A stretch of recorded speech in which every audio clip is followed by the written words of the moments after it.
How's it going, everybody? Lampini here again, and today we will be covering our predictions for Week 14 of the 2024 NFL season. So I did pretty well with Week 13. Out of all my predictions, I only got one game wrong. I had thought that the Patriots were going to beat the Colts. Colts barely squeaked by with a victory, so I was 15-1 for the whole week, so pretty happy about that. For the season, I'm 138-57 with my predictions. So once again, we're doing pretty good with them. I think I'm going to end with a positive ratio, if it's safe to say.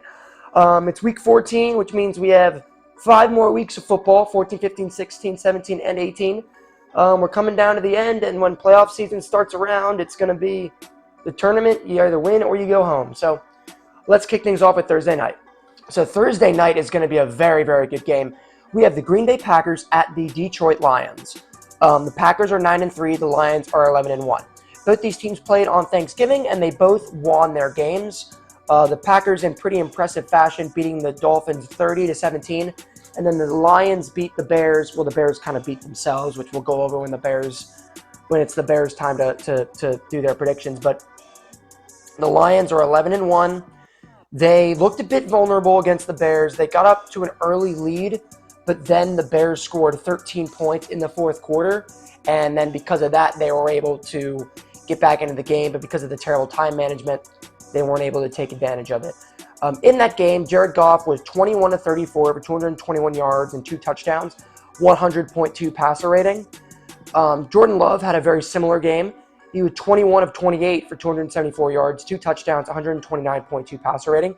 So the Packers are a very good team, and it's going to be very telling to see just how good the Lions are going against a very good divisional team in the Green Bay Packers.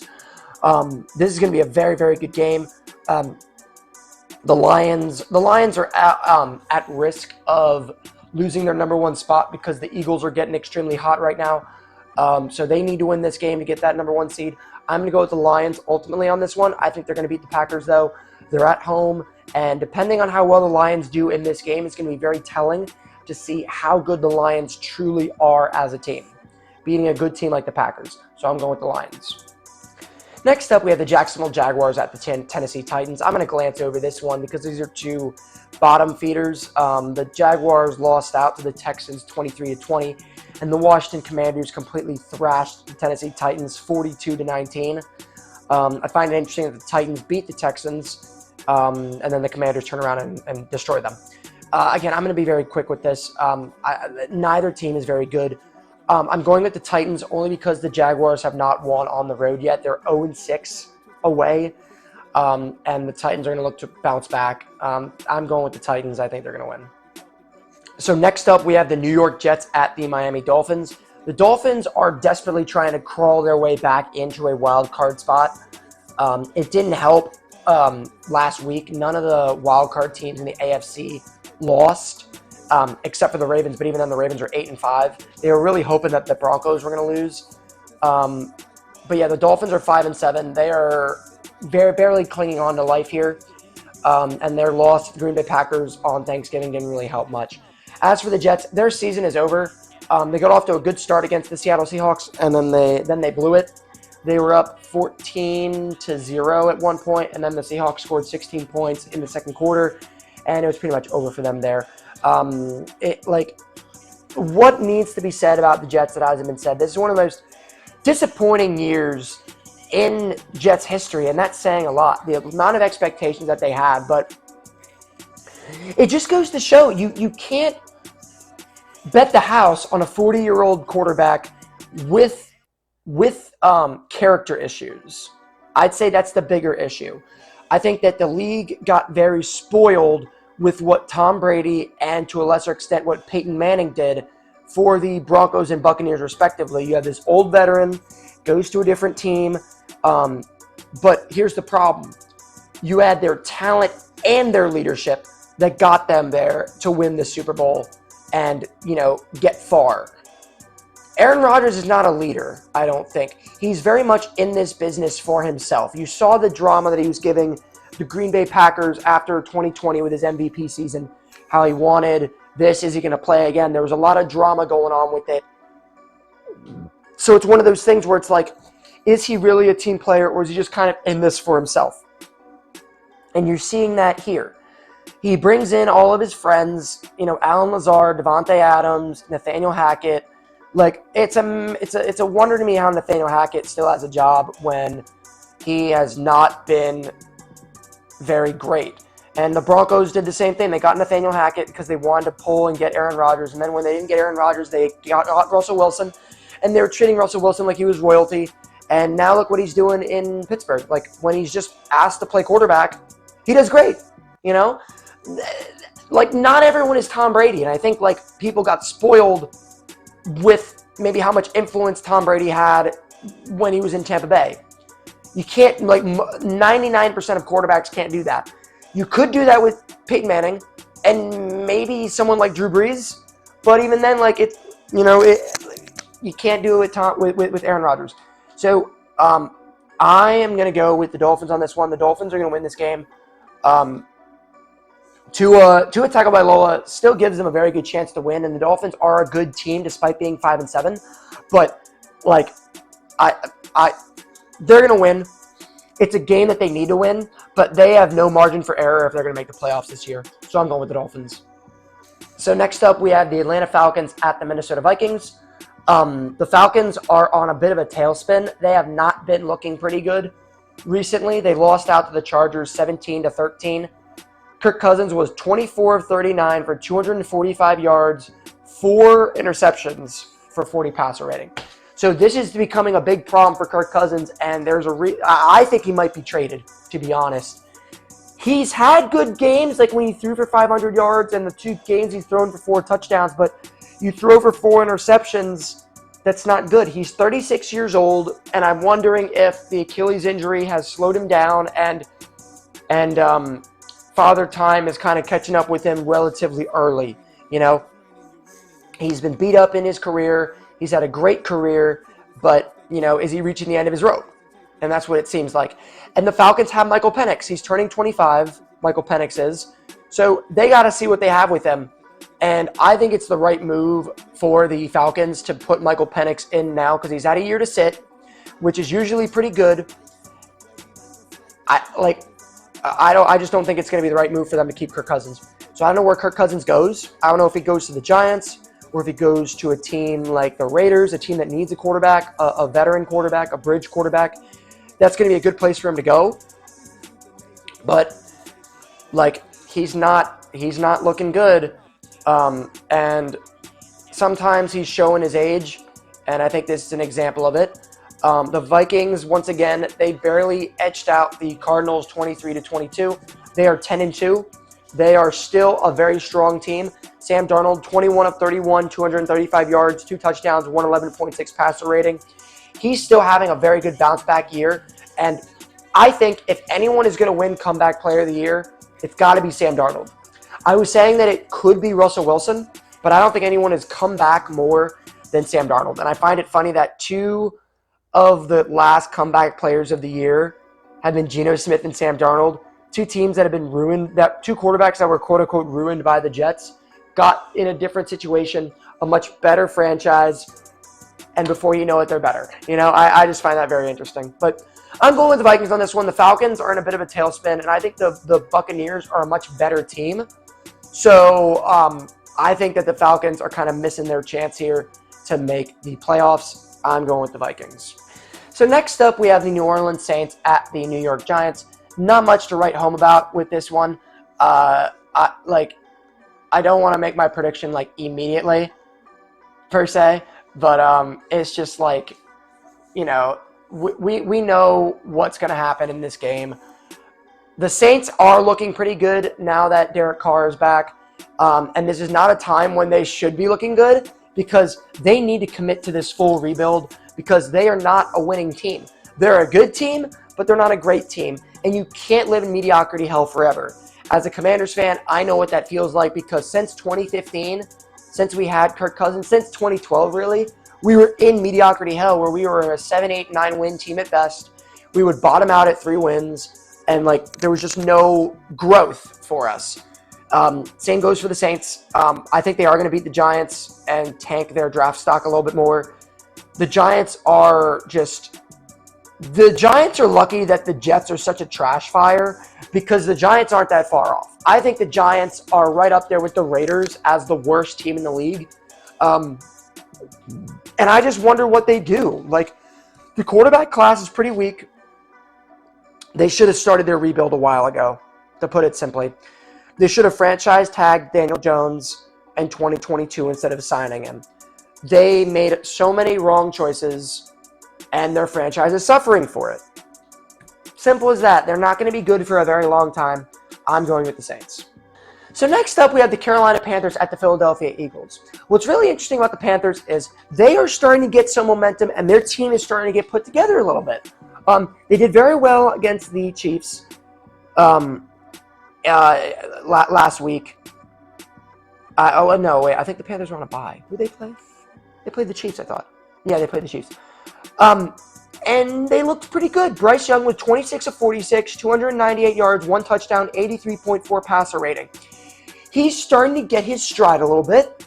I don't think he's ever going to be a great quarterback, though. And that's the weird thing. Like, he's going to get all these chances because he's the number 1 overall pick, but I still don't think he's going to be that great, per se. But, he's the first-round pick. He's going to get a lot of chances. The Panthers have obviously invested a lot of stock in him. I think he's going to be an all right quarterback. I just don't think he's going to be like a Jalen Hurts or a Josh Allen or a Patrick Mahomes or a Jaden Daniels, But he's doing well, and the Panthers are starting to gather some momentum. A good way to end the season. Now, they're going to keep losing, especially when they're going against teams like the Eagles, but they're at least going to go into the offseason with some positivity. As for the Eagles, they played against the Ravens. This was a big test game for them, and boy, did they deliver. Jalen Hurts was 11 of 19, 118 yards and a touchdown, 93.8 passer rating. And then Saquon Barkley, 23 carries, 107 yards and a touchdown. What I've noticed with the Eagles the last couple games, playing against the Ravens and playing against the Commanders, what Saquon is doing very well right now is he is stepping on the throat of a lot of these teams. Like, the Eagles scored a lot of garbage time touchdowns against us and made the score look a lot bigger than it was in the fourth quarter. When we were tired, when we were down, they gave it to Saquon. Saquon ran the ball and scored. So when you have a team that can step on their opponent's throat in the fourth quarter, the Ravens were good at this too when they had Derrick Henry earlier on in the season, but Saquon is doing a very good job of it. They're looking really, really good. They're looking like their 2022 form. And when they were playing in 2022, they looked pretty damn unstoppable. I will say that. They looked really, really, really good. So with that being said, I'm going with the Eagles, obviously. They're going to win. If the Panthers beat the Eagles, that's going to be a huge surprise. But I don't think that's going to happen. I think the Eagles are going to win. Okay, so for this next game, we have the Cleveland Browns at the Pittsburgh Steelers. This is a rematch from a couple weeks ago where the Steelers lost a trap game to the Browns in the snow on Thursday night. The Browns are playing a lot better with Jameis Winston. I say that while looking at the stat sheet. Jameis Winston was 34 of 58, 497 yards, 4 touchdowns, 3 interceptions, and an 88.1 passer rating. And I didn't see the whole game. I just know one of those interceptions was a pick six. I think more of them were. Poor Jameis Winston. He's a boomer bust kind of guy. He'll throw the ball 58 times. He'll throw the ball for almost 500 yards for 4 touchdowns, but then he'll throw pick sixes. It's a shame because I do like Jameis Winston. I like how he motivates his team. Maybe he just needs the right coach. I don't know, but, he's a goofball.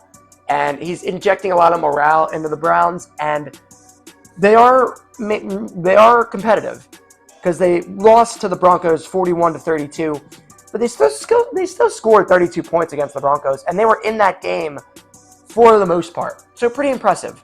What else was impressive? Jerry Jeudy had 9 receptions for 235 yards and 1 touchdown. Jamar Chase is the only guy that's had a better game than Jerry Jeudy. So a very, very impressive showing there by Mr. Jerry Jeudy against his former team in the Broncos. The Browns have a lot of momentum with Jameis Winston as their quarterback. I think they stick with him and try and build a good team around him because there's not a lot of talent in the draft in terms of a quarterback right now. So I would say just stick with them. As for the Steelers, they beat the Bengals 44-38. They scored 44 points. Incredible that the Bengals are letting this happen. But Russell Wilson with another good game, 29 of 38, 414 yards, 3 touchdowns, an interception, 126.4 passer rating. Russell Wilson is really, really thriving in this Steelers offense. And I'm not going to lie, I think that the Steelers should sign Russell Wilson. He's showing me that he still has a lot left in the tank. Yes, he's 36 years old, but with the way he's playing right now, I think he could play for another 3 or 4 years. It's like when Matthew Stafford went to the Rams and he was 33, and everyone was like, oh, Matt Stafford's old. And then you look and he's 33. You're like, oh, he's not that old. And then he proceeded to throw for 41 touchdowns. And people are like, well, you know what? Matthew Stafford has a lot in the tank right now. We all think that he's old, but he might be able to play for a couple more years. Russell Wilson, I think, could play for a couple more years for the Steelers. I think he could play for 2 or 3 more years. The Steelers can draft their quarterback. They can have him sit. They can develop him. When it's time for Russell Wilson to retire, put him in. So it's a little bit difficult because they get Russell Wilson for so cheap right now. Like they're going to have to pay him at some point, right? When the Broncos stop paying for him. So maybe that has something to do with it. But I digress. I'm going with the Steelers on this one. They are looking like a very, very good team. And I think like when we see how they do in this divisional stretch, it's really going to show how good of a team they are. But don't be surprised if the Steelers make a run. They could easily make the conference championship. So I'm going with the Steelers. So next up, we have the Las Vegas Raiders at the Tampa Bay Buccaneers. A Super Bowl rematch from the 2002 season, which ironically was the last year that the Raiders were relevant. Sorry, Raiders fans. They lost out to the Chiefs 19-17. They lost in painstaking fashion when the center snapped the ball when he wasn't supposed to, and they lost the game.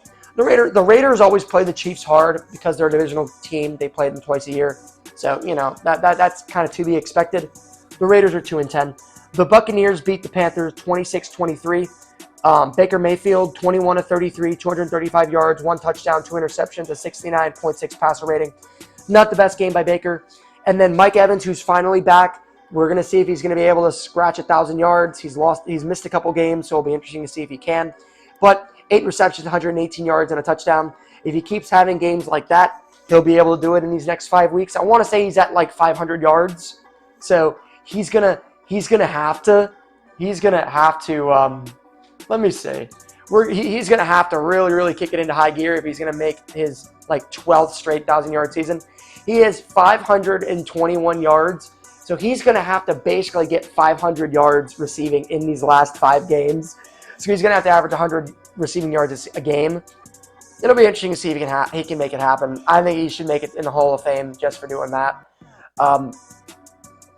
So the Buccaneers are going to win, to put it simply. I will say this about the Raiders. Brock Bowers is incredible. He's doing a great job. He had 140 receiving yards on the game. And if Jaden Daniels doesn't win Offensive Rookie of the Year and they give it to Brock Bowers, I'll say, listen, I'll give it to him because he's having an all-time great rookie tight end season. So as long as it's not Bo Nix, because like Bo Nix had a couple good spans, but Jaden Daniels is still playing better, to be honest. That's just my opinion. And we're going to see how it goes at the end of the season. But anyway, Buccaneers are going to win. They're going to improve to 7-6, and they're going to take control of that division. All right, guys, so we're on the 4 o'clock slate now. We're blasting through these predictions. We have the Seattle Seahawks at the Arizona Cardinals. This is a game where these two played each other 2 weeks ago. 2 weeks ago, I want to say. And the Cardinals are coming off a loss, and the Seahawks are coming off a win. The division is still very much the Cardinals for the taking, but it's going to have to start with them beating the Seahawks here. And the Seahawks beat the Jets. The Cardinals barely lost out to the Vikings. The Cardinals are just such an inconsistent team. That's what really gets them, is that they're so damn inconsistent. But if they're going to play that well against a 10-2 team in the Minnesota Vikings, I think anything can happen. That being said, I am going to go with the Seattle Seahawks. If they manage to go to 8-5, they're going to be very comfortably in control of that division. The Rams aren't going to be able to do much, and neither are the San Francisco 49ers. Even though the Rams are at 6-6, it's going to be very interesting. I am going to go with the Seahawks, though. I think they're going to win. Next game, we have the Buffalo Bills at the LA Rams. The Rams are another team that's desperately vying for that division spot. They're not going to get the wild card at this rate. They are too far behind at 6-6. This is going to be a very, very interesting game. This was what I thought the Super Bowl was going to look like a couple years ago. Again, you can never count out the Rams because they have Matthew Stafford and they have Sean McVay as the head coach. Matthew Stafford, with his arm talent, he's a very boomer bust kind of quarterback, but he has a lot of talent. He has a lot of QB talent. He's a little inconsistent, but he always gives them a chance to win, is how I would say it. I think the Rams are a 3-win team without him. He was 14-24 for 183 yards, 2 touchdowns, 110.2 passer rating. So he had a pretty good game. As long as he's got Cooper Kupp and Puka Nacua and Sean McVay coaching for him, he's gonna do what he needs to do. It's gonna be tough though because the Bills are firing on all cylinders. They're a power ranking team. I'd say they are number 3 or number 4. Spoiler alert: the power rankings haven't really changed that much since last week because I'm pretty sure all the teams in the power rankings won. So everything's going to be pretty similar. I'm going to go with the Bills on this one. I think the Rams are going to put up a fight, and I think it's going to be a very good game. And I think that what we're going to see from the Rams is that they are still a good team, but they're not going to be able to do as much against the Bills. They're not going to be able to defeat the Bills. The Bills are simply too good of a team. I'm going with the Bills. So next up, we have the Chicago Bears at the San Francisco 49ers. Two incredibly disappointing teams that these are throwaway seasons. The Bears have dropped 6 straight since the dreaded Hail Mary. This is a season collapse on epic proportions, and they keep finding new ways to lose. So I have seen the end of that Thanksgiving game many times. What it looks like to me is I don't think Matt Eberflus is completely at blame for that. They had a lot of time to run that play. And I think what happened was Caleb Williams took too long, whether they had to change the play, do this and that, but Caleb Williams took too long to get to the line. But what Matt Eberflus should have done is if it reached 12 seconds or something, and he was like, shit, time's going to run out if we don't run another play, he's got to take that time out. You know what I mean? If Caleb Williams is taking too long to get to the line and do all this, he's got to use that timeout and then run a passing play. But then if he catches it in bounds and it's out, but it was just terrible clock management all around. But I think it was a mix of Matt Eberflus and Caleb Williams because Caleb Williams wasn't rushing. He was taking his sweet time. I don't think he realized how much time was of the essence in that moment. But a very embarrassing loss by the Bears. They keep finding embarrassing ways to lose. Embarrassing ways to lose. That's a knee slapper. I think the 49ers are going to win this game. Caleb Williams had a good game, all things considered. He was 20 of 39 for 256 yards, 3 touchdowns, and a 97.8 passer rating. Here's the thing about Caleb Williams. He has shown enough right now that I don't think there's any denying that he's not a talented quarterback and that he is not the future of Chicago. But I think he's going to be like Trevor Lawrence, where he was drafted to a bad team that doesn't know how to develop a quarterback. His talent is going to show through here and there, but he's not in a position to succeed. So he's going to have good games. He's going to have bad games because his team is bad around him. But is he going to be successful? You're only as successful as your team, and you can only overcome a bad team. You can only overcome a bad team so much as a good quarterback, unless you're truly generational, not fake generational like Caleb Williams is. He's not generational. Generational is Peyton Manning. Generational is Andrew Luck. Those are generational guys. I can understand why people thought Trevor Lawrence was generational. He's not. He wasn't. He's just a regular run-of-the-mill starting quarterback. But Peyton Manning's generational. You know, like the that word has been thrown around too much. You know, generational is not used. I'm going to go with the 49ers. Despite all the injuries, the Bears are just being kicked while they're down. I'm going with the 49ers. So now we're waiting all day for Sunday night. We have the Sunday night game. We have the Los Angeles Chargers at the Kansas City Chiefs. So this I'm very excited for. The Chargers are 8-4. The more they win, the more attention they get as being a legitimately good team. Beating the Falcons isn't really much of a showing for them, though. And they did lose to the Ravens, but I can't say I'm too surprised. That's a tough team to play against. But the Chargers are really, really showing a lot of people, and the AFC is absolutely stacked. So, you know, this is going to be a very good showing for the Chargers just to see how good they are. Because it's one of the biggest narratives in the NFL. The Chiefs have scraped by with so many wins this season. If I look, I want to see how many game-winning drives, fourth-quarter comebacks Patrick Mahomes has had this season. He's had 6. He's had 6 game-winning drives, which means that those have been one-score games that he's had to find a way to win in. You know what I mean? So one of those things where are the Chiefs' luck going to run out if they lose to the Chargers? If they manage to beat the Chargers in a similar fashion, then it's like, all right, this is just the Chiefs know how to win these games. It's hard to explain, but they find ways to do it. But I don't really know. I don't think that's going to be what happens. It's going to be a great game. I'm going to make sure that I watch it. I'm going to go with the Chiefs on this one. I think they are still going to win. But it's going to be a very good game, and I wouldn't be surprised if I got that one wrong. I'm going with the Chiefs. So the Monday night game isn't really much to write home about. We have the Cincinnati Bengals at the Dallas Cowboys. Two teams that had expectations that had lost seasons, to put it bluntly. Joe Burrow, once again, having a good game. He was 28 of 38 for 309 yards, 3 touchdowns, and an interception, 112.7 passer rating. He's thrown for 30 touchdowns this season, and he's got nothing to show for it. It's just a battle of two losers here. The Bengals gave up 44 points against the Steelers. Oh, God, I don't know. I don't know.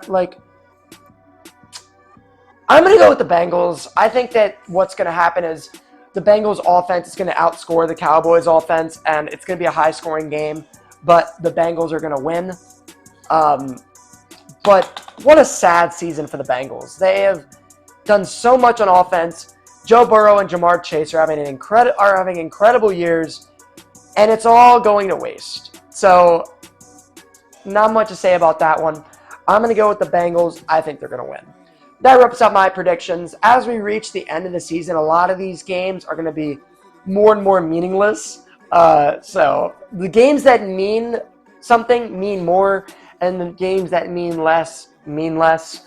So sorry if I glanced over some of these games, but I don't think you want an in-depth analysis of the 2-10 Jaguars at the 3-9 Tennessee Titans. So that's why I kind of glanced over that. As we go to the power rankings, I'm going to blast through the power rankings because literally it's going to be the exact same as it was last year. Lions, Chiefs, Eagles, Bills, Vikings. I believe that's the same that it was last week. All 5 of those teams won. No reason why I will change any of them. The Bills have the highest point differential in the AFC at 131. The Eagles' point differential is at 102. The Chiefs' point differential is only 54, but like I've been saying, they've been making it work for so long that, I'm giving them the benefit of the doubt for that reason. And then you have the Lions' point differential at 180, still very impressive. Incidentally, the Washington Commanders' point differential is at 80.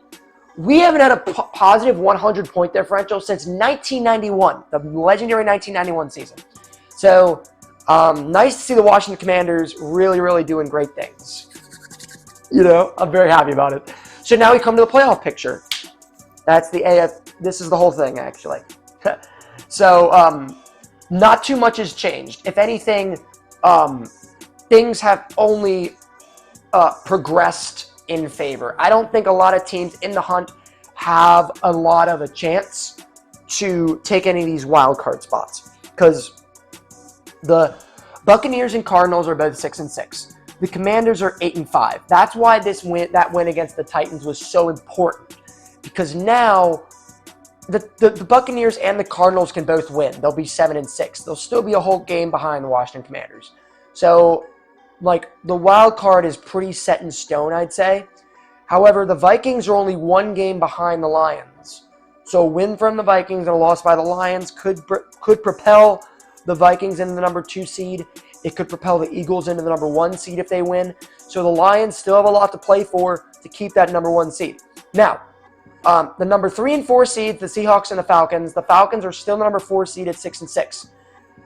The Buccaneers are 6-6. So they're jumping on their tails, and they have a good chance to maybe take that from the Falcons. And I think that's going to happen because the Falcons are really, really struggling right now. And then as for the Seahawks have a lot of pressure on them as well, because the Cardinals and Rams are both 6-6. If the Seahawks lose to the Cardinals and the Rams win, all 3 teams are 7-6. And then that playoff race gets a lot more competitive. So the Seahawks beating the Cardinals in this week is incredibly important for them to pull ahead in the divisional lead. As for the AFC, not much really to write home about here. Everything is very set in stone. The Chiefs are the number 1 seed, but the Bills are right behind them at 10-2. So if the Bills win and the Chiefs lose, their head-to-head percentage gives the Bills the number 1 seed. The Steelers are 9-3. They are a full game ahead of the Ravens, but the Ravens have their bye week. So if the Steelers end up losing to the Browns and they're 9-4, then they run the risk of the Ravens stealing their divisional spot. Like I said, there's not a lot of chances of in the hunt teams taking playoff spots from a lot of these teams, but there's still a lot of rejiggering of the seedings. So, like, for example, the Chargers are the 5th seed. The Ravens and the Broncos are both 8-5. They're the 6 and 7 seeds. So that could change around a lot. Like, for example, the Texans are the number 4th seed. And I don't know about you, but if I'm a playoff team, I'm going to want to play the Texans because they look very beatable. The Steelers don't, the Bills don't, but the Texans look very beatable. So that number 5 seed is very, very valuable, I'd say. Very desirable, shall we say. So there's that. The Colts are 6 and 7, but they, unless the Ravens or the Broncos just collapse down the stretch, I don't think the Colts are really going to make too much noise. The Dolphins are 5 and 7. They would literally need to win out and be 10 and 7 to even have a chance to get a wild card spot. I think it's something that they could pull off, but they very much do not control their own destiny. So, not much there. A lot of these are, not a lot of hope for a lot of these teams. I'd say, the Buccaneers, Cardinals, and Rams, I think, are the 3 teams that have the biggest chance to make the playoffs, and they're not even making the wild card. They're going for the division. So this is what's exciting about playoff time. A lot of things can happen. A lot of these teams have a lot to play for. And, again, if the Rams upset the Bills, that's a huge feather in the Rams' cap. That concludes the Week 14 predictions. We're nearing the end of the season, guys. I'm very sad about it because I love making these videos for you guys. I love keeping track of the NFL. But that's been Lampini. I've been Lampini. This has been Week 14, and I'll see you guys next week.